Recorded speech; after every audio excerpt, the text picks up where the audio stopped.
नमस्कार, मैं अभिषेक कुमार आप सभी का स्वागत करता हूं फोकस स्टडी विद अभी में।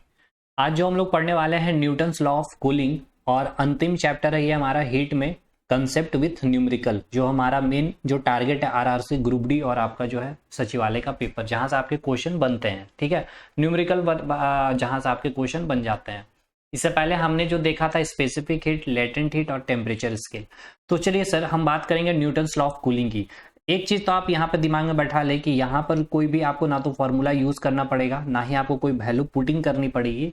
लेकिन यहाँ पर जो न्यूटन्स ने जो लॉ दिया है उस लॉ के बेसिस पे आपके क्वेश्चन बनते हैं। अब आप सोच रहे होंगे तो फिर यहाँ पे आपने न्यूमेरिकल में क्यों लिया? क्योंकि क्या होगा ना, आपको यहाँ पर कुछ न्यूमेरिकल वैल्यू दी हुई रहेगी, जैसे कि 20 degree Celsius, 30 degree Celsius, 10 minute का समय लग गया है, तो अब कितना समय लगेगा। तो इसको देख आपको लगेगा कि ये न्यूमेरिकल है, इसीलिए मैंने कोशिश किया है कि यहीं पे आपको खत्म भी कर दूं और यहाँ से एकदम डेफिनेटली कोई भी एग्जाम में जाएंगे ना तो यहाँ से पूछेगा, क्योंकि ये कंसेप्चुअल क्वेश्चन है, न्यूमेरिकल नहीं है। मैं बार बार बोल रहा हूँ, न्यूटन्स के लॉ को आप कितना अच्छा अप्लाई कर पा रहे हैं यहीं पे चेक किया जाता है आपको। और ये मोशन वाला न्यूटन्स का लॉ नहीं है, first law, second law, third law. जहां पे आपने फर्स्ट लॉ में आपने बात की थी फोर्स इनर्शिया को आपने सीखा था, यानी कि फोर्स के परिभाषा को आपने सीखा था। सेकंड लॉ में आपने संवेग यानी कि मोमेंटम को जाना था, यानी कि फोर्स के फॉर्मूला को देखा था, मास इनटू एक्सीलरेशन। और न्यूटन्स का फिर थर्ड लॉ आपने देखा था। ये न्यूटन्स लॉ ऑफ कूलिंग क्या है, यहाँ पे न्यूटन्स ने बताना चाहा ये कि ठंडा होने का नियम। ठीक है, यानी कहने का मतलब क्या है कि कोई भी वस्तु कितना जल्दी ठंडा होगा उसके बारे बताने की कोशिश की है न्यूटन साहब ने यहाँ पे। तो सबसे पहले मैं आपको यहाँ पे इन्होंने जो बात बोली थी, क्या बोला है इन्होंने, मैं उसको एक बार पहले लिख दूं। Rate of cooling directly proportional to temperature. Temperature difference किसके किसके बीच? ऑब्जेक्ट, ठीक है, ऑब्जेक्ट एंड इट्स सराउंडिंग। ठीक है, एंड इट्स सराउंडिंग। समझिएगा, यहां पर मैं आपको समझा दूंगा, आराम से समझने की कोशिश करें बस। यहां पर कहने का मतलब ये हो गया, रेट का मतलब हो गया दर, और कूलिंग का मतलब हो गया ठंडा। मतलब कि ठंडा होने का जो दर है वो आपका डायरेक्टली प्रोपोर्शनल होता है टेम्परेचर डिफरेंस किसके किसके बीच? ऑब्जेक्ट, जो आप ऑब्जेक्ट लेंगे, और जो आपका जो सराउंडिंग में जो टेम्परेचर होगा। सराउंडिंग का टेम्परेचर मतलब कि अगर आप, जैसे कि आप अपने रूम में अभी बैठे हुए होंगे, ठीक है, तो आपने एक गर्म पानी लाया, तो गर्म पानी का जो तापमान है और आपका जो रूम का टेम्परेचर, उन दोनों के बीच का जो डिफरेंस है, ठीक है, वही होगा डेल्टा टी। अब एक सिंपल सा लैंग्वेज में आप चीजों को समझिएगा, इस लॉ को जो मैं आपको समझाने की कोशिश कर रहा हूं। कहने का मतलब यहां पर यह है कि कोई भी वस्तु जितना ज्यादा गर्म होगा वो उतना ही जल्दी क्या होगा? ठंडा होगा। जैसे कि एक ऑब्जेक्ट है यहाँ पे, ठीक है, इसमें गर्म पानी आपने लिया है जिसका तापमान 20 डिग्री सेल्सियस है, और आपने एक और पानी लिया है, ठीक है, जिसका तापमान 40 डिग्री सेल्सियस है। और मैंने क्या बोला कि जो भी वस्तु, कोई भी वस्तु जितनी ज्यादा गर्म होगी वो उतनी जल्दी क्या होगी? ठंडी होगी। ये आपका 20 डिग्री सेल्सियस वाला पानी है और ये आपका 40 डिग्री सेल्सियस बिल्कुल खौला हुआ वाला पानी है। तो आपसे पूछा जाएगा कि ये जो 20 डिग्री सेल्सियस वाला जो पानी है, इसको जो समय लगता है, मान लेते हैं T1 समय लगता है, और ये जो 40 डिग्री सेल्सियस वाला जो पानी है इसको मान लेते हैं T2 समय लगता है। तो मुझे ये बताइए कौन सा पानी जल्दी ठंडा हो जाएगा? मतलब T1 ग्रेटर देन T2 होगा या फिर T2 ग्रेटर देन T1 होगा? मतलब कि इसको ठंडा होने में ज्यादा समय लगेगा या फिर इसको ठंडा होने में ज्यादा समय लगेगा? तो आप कुछ नहीं करेंगे, बस एक लाइन का इस्तेमाल करेंगे, जो जितना ज्यादा गर्म है वो उतनी जल्दी क्या होगी? ठंडी होगी। तो सबसे ज्यादा गर्म ये है, तो इससे जो होगा उष्मा बाहर बहुत ही फास्ट वे में निकलेगा, और इससे अगर हम कंपैरिजन करेंगे 20 डिग्री सेल्सियस, तो इससे उष्मा जो निकलने का जो दर होगा वो कम होगा। ठीक है, अब आप सोच रहे होंगे कि ये जो ऊष्मा बाहर निकल रहा होगा ये कब तक बाहर निकलेगा? तो आप रूम में बैठे हैं, मैंने बोला पहले ही, आपने जो रूम में बैठा है, आपने उस रूम का जो तापमान है, हम मान ले रहे हैं वो आपका रूम का तापमान 25 डिग्री सेल्सियस है। सॉरी, मैं मान ले रहा हूँ रूम का जो तापमान है 15 डिग्री सेल्सियस है। ठीक है, कितना टेम्परेचर है वहाँ का? आपके रूम का जो टेम्परेचर मैं मान रहा हूँ 15 डिग्री सेल्सियस है। ध्यान से समझिएगा, बस ये आप समझ गए ना तो फिर पूरा का पूरा सवाल आप बना लेंगे। देखिए, यहां से हीट निकल रहा है बाहर, ये हीट कब तक बाहर निकलेगा? जब तक कि इस पानी का तापमान कितना ना हो जाए? 15 डिग्री सेल्सियस। ठीक है, आपके रूम के बराबर ना हो जाए, क्योंकि देखिए हीट जो होता है ना, heat always flow from high temperature to low temperature, ठीक है। तो हीट का यहाँ पर यहाँ पर जो पानी का तापमान 20 डिग्री सेल्सियस है, तो 20 डिग्री सेल्सियस से यहाँ पे हीट जो फ्लो करेगा कब तक करेगा, जब तक कि 15 डिग्री सेल्सियस इस पानी का तापमान ना हो जाए, ठीक। उसी प्रकार इससे जो ऊष्मा बाहर निकलेगी कब तक निकलेगी, जब तक कि इसका तापमान, इस पानी का तापमान कितना ना हो जाए, 15 डिग्री सेल्सियस ना हो जाए। तो ये 15 डिग्री सेल्सियस होने में इसको और इसको 15 डिग्री सेल्सियस होने में किसको सबसे ज्यादा समय लगेगा। तो आप बोलेंगे जो वस्तु जितना ज्यादा गर्म है वो उतनी जल्दी क्या होगी, ठंडी होगी। ठंडी होने का मतलब क्या है, आपको ठंडा कब फील होगा, जब वो आपके रूम टेम्परेचर को ऑक्यूपाई कर लेगा, ठीक है। तो ये 40 से, ठीक है, ये 40 से 15 डिग्री सेल्सियस होने में और इसको 20 डिग्री से 15 डिग्री सेल्सियस होने में किसको सबसे ज्यादा समय लगेगा, हम इसको बोले T2 समय लगेगा और इसको T1 समय लगेगा। तो सबसे ज्यादा समय इसको लगेगा, ठीक है, कंपैरिजन टू दिस। तो आपका आंसर जो होगा ये आपका होगा T1 ग्रेटर देन T2। यानी कि क्यों, क्योंकि ऐसा क्यों, क्योंकि ये जो था आपका पानी गर्म कम था और ये जो था पानी आपका गर्म ज्यादा था। और मैंने बोला कि जो वस्तु जितना ज्यादा गर्म वो उतनी जल्दी क्या होगी, ठंडी होगी। यानी इसको जो ठंडा होने में जो समय लगेगा, यानी T2 जो टाइम लग रहा था वो कम लग रहा होगा कंपैरिजन टू दिस T1, समझे। यानी कि T1 को ठंडा होने में ज्यादा समय लग रहा था, मतलब सॉरी, ऑब्जेक्ट 1 को ठंडा होने में ज्यादा समय लग रहा था। मैं एक और एग्जांपल आपको दूंगा, फिर आपको पूरी चीज क्लियर हो जाएगी। एक एग्जाम्पल ले रहे हैं, इसको इस एग्जाम्पल के माध्यम से आप एक बार और समझ लीजिए न्यूटन्स लॉ ऑफ कूलिंग को, फिर पूरा का पूरा क्वेश्चन आप आराम से सॉल्व कर लेंगे। देखिए यहाँ पर एक पानी का बोतल है, मैं मान ले रहा हूँ, पानी ही ले रहा हूँ मैं, ठीक है। ये पानी है और ये आपका एक और पानी है, ठीक है, इसके अंदर पानी भरा हुआ। इसका जो तापमान है 30 डिग्री सेल्सियस तापमान है और इसका जो तापमान है 60 डिग्री सेल्सियस तापमान है। और आपको एक चीज याद रखना है, जो वस्तु जितना ज्यादा गर्म है वो उतना जल्दी क्या होगा, ठंडा भी होगा। उससे जो ऊष्मा निकलने का जो रेट होगा वो सबसे ज्यादा होगा। क्यों, क्योंकि न्यूटन्स ने ही कहा है rate of cooling directly proportional to temperature difference किसके किसके बीच में, ऑब्जेक्ट एंड इट्स सराउंडिंग। अब ये जो आप जिस रूम में बैठे हैं, या फिर आप इस बार में ले लीजिए कि आप हॉल में बैठे हुए हैं, हॉल का जो तापमान है 20 डिग्री सेल्सियस है, ठीक है, 20 डिग्री सेल्सियस है। आपसे पूछा जा रहा है कि इसको जो 30, अब देखिए हीट क्या होता है, हाई टू लो फ्लो करता है। Heat always flow from high temperature to low temperature, ठीक है।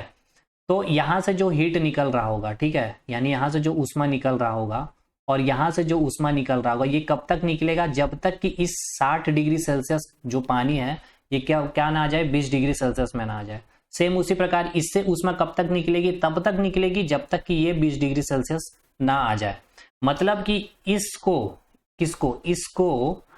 30 से 20 आने में और इसको 60 से 20 आने में किसको सबसे ज्यादा समय लगेगा, मुझे ये बताइए। आप क्या करेंगे, आप बोलेंगे सर इसके सबसे ज्यादा गर्म पानी है और ये जो पानी है 30 डिग्री सेल्सियस वाला, अगर इससे कंपैरिजन करते हैं तो ये सबसे ज्यादा गर्म है। तो इससे जो ऊष्मा निकलने का जो रेट होगा, यानी कि इससे जो ऊष्मा बाहर निकलेगी, हीट जो बाहर निकलेगी, काफी फास्ट वे में निकलेगी बाहर। इसलिए इसको 60 से 20 होने में, अगर हम कंपैरिजन करते हैं इससे 30 से 20 होने में, इसको सबसे ज्यादा समय लगेगा और ये कम समय में ही ठंडा हो जाएगा। यानी ठंडा हो जाने का मतलब 20 डिग्री सेल्सियस में ये आ जाएगा ये पानी।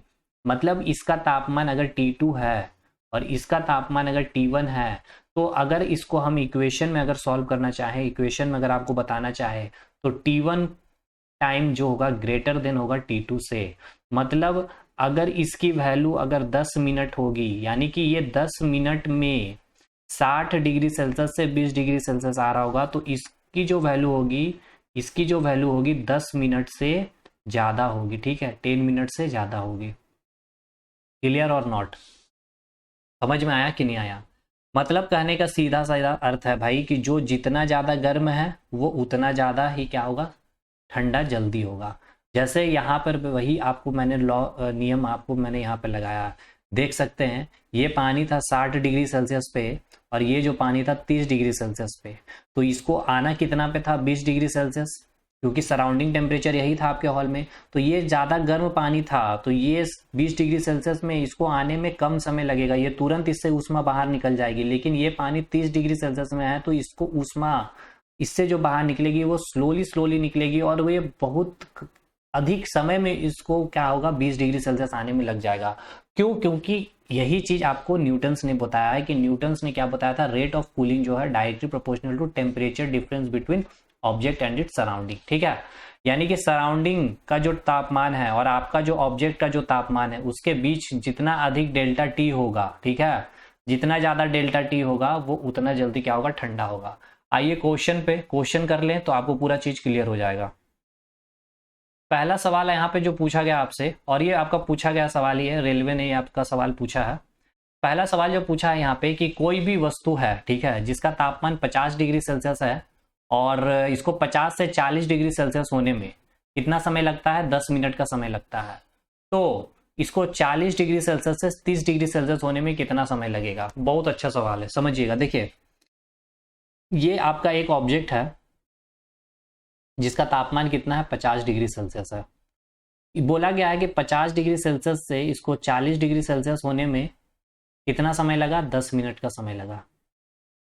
अब आपको क्या बोला इन्होंने कि अब ये 40 डिग्री सेल्सियस वाला ऑब्जेक्ट 30 डिग्री सेल्सियस में हो जाता है, तो आप ये बताइए कि इसको कितना समय लगेगा। ऑप्शन दिया गया है 10 मिनट लगेगा, या फिर 10 मिनट से कम लगेगा, या 10 मिनट से अधिक लगेगा, या फिर 12 मिनट। तो सिंपल सा लॉजिक आप यहाँ पे वही लगाइए न्यूटन्स लॉ ऑफ कूलिंग का। ये ऑब्जेक्ट जो था 50 डिग्री सेल्सियस पे था और इस 40 डिग्री सेल्सियस पे हुआ, इसको होने में कितना समय लगा, 10 मिनट समय लगा।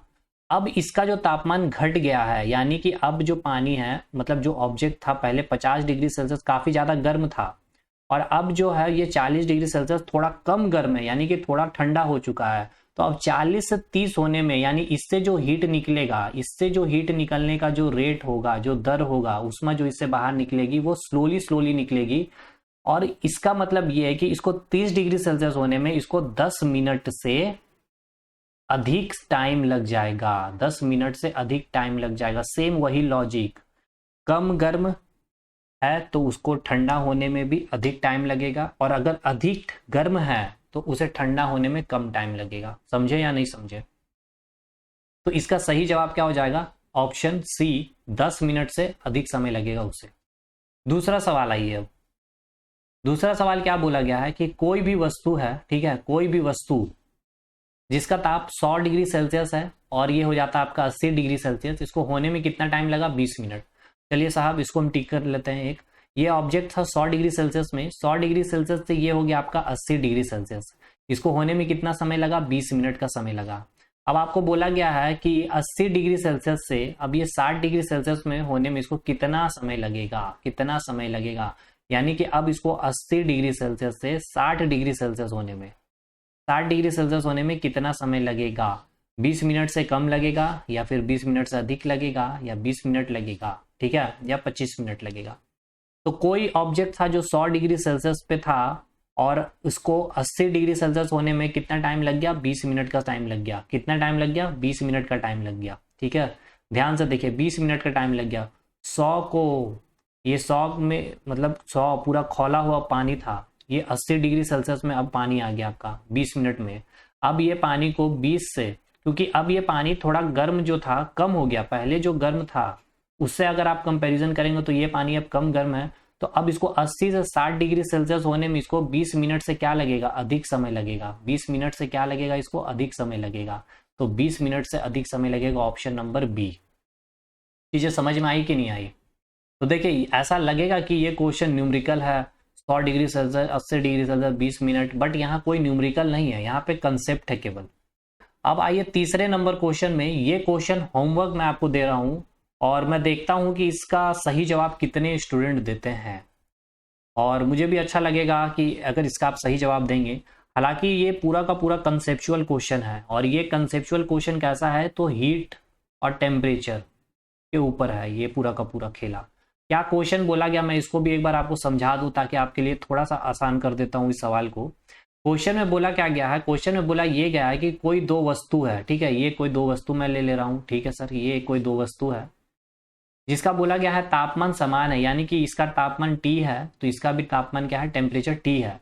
बोला गया है कि दोनों वस्तु में ऊष्मा का मान क्या होगा, यानी कि इसका मान लेते हैं Q1 है ऊष्मा, ठीक है, और इसका ऊष्मा Q2 है। भाई सिंपल सी बात है, अगर कोई टेम्परेचर में कोई वस्तु है, यानी कि कोई अगर 10 डिग्री सेल्सियस की ऑब्जेक्ट है तो इसके अंदर कुछ ना कुछ तो हीट होगा ही, वही मैंने बोला Q1 है। और कोई 20 डिग्री सेल्सियस पे वस्तु है तो उसके अंदर भी कुछ ना कुछ हीट होगा तो Q2। लेकिन आपको क्वेश्चन में क्या बोला गया है कि टेम्परेचर बिल्कुल इक्वल है, ठीक है, टेम्परेचर क्या है, इक्वल है, टेम्परेचर क्या है वो इक्वल, और वो टेम्परेचर क्या दिया हुआ, T दिया हुआ। अब आपको ये बताना है कि उसके अंदर जो Q1 होगा इस ऑब्जेक्ट 1 के अंदर और इस ऑब्जेक्ट 1 के अंदर जो Q2 है उसके बीच का आपको रिलेशन बताना है। Q1 इक्वल्स टू Q2 होगा या Q1 not equals to Q2 होगा, या बोथ ऑप्शन, या फिर इनमें से कोई नहीं। आप कमेंट करके मुझे इसका सही जवाब बताइए और तुक्का मत मारिएगा, कंसेप्चुअल क्वेश्चन में मैं पहले बता दे रहा हूँ आपको, ठीक है। तो चलिए सर, क्वेश्चन आपको ये सारा समझ में आया कि नहीं आया, और हीट चैप्टर में आपको कॉन्फिडेंस फील हो रहा है कि नहीं हो रहा, कमेंट सेक्शन में कमेंट करके मुझे जरूर बताइएगा। मिलेंगे अगले वीडियो में, और एक मैं मास्टर वीडियो लाने वाला हूँ हीट के ऊपर। कमेंट करके मुझे ये जरूर बताइए कि हीट का मैं पूरा प्रॉपर वे में एक एक टॉपिक वाइज करके एक मास्टर वीडियो में पूरा का कंसेप्ट ही दे दूँ, ठीक है, जैसे कि specific heat, temperature scale, latent heat, फिर पूरा का पूरा जो ट्रांसमिशन ऑफ हीट होता है, फिर यही न्यूटन्स लॉ ऑफ कूलिंग, हालांकि न्यूटन्स लॉ ऑफ कूलिंग मैंने पूरा ही समझा दिया। फिर जो प्रेशर का जो बॉइलिंग पॉइंट होता है, मेल्टिंग पॉइंट का जो कंसेप्ट होता है, पूछा जाता है आपसे सवाल प्रेशर कुकर को लेकर, जब आप पहाड़ में चढ़ रहे होते हैं तो वहाँ पे आपसे पूछा जाता है ये सारे सवाल। तो आप कमेंट करके बताइए क्या चीज़ें आपको चाहिए इस तरह से या नहीं, या फिर इस क्वेश्चन के माध्यम से मैं आपको चीज़ें पूरी क्लियर करते चलूँ। तो मिलेंगे हम लोग अगले वीडियो में, तब तक के लिए धन्यवाद।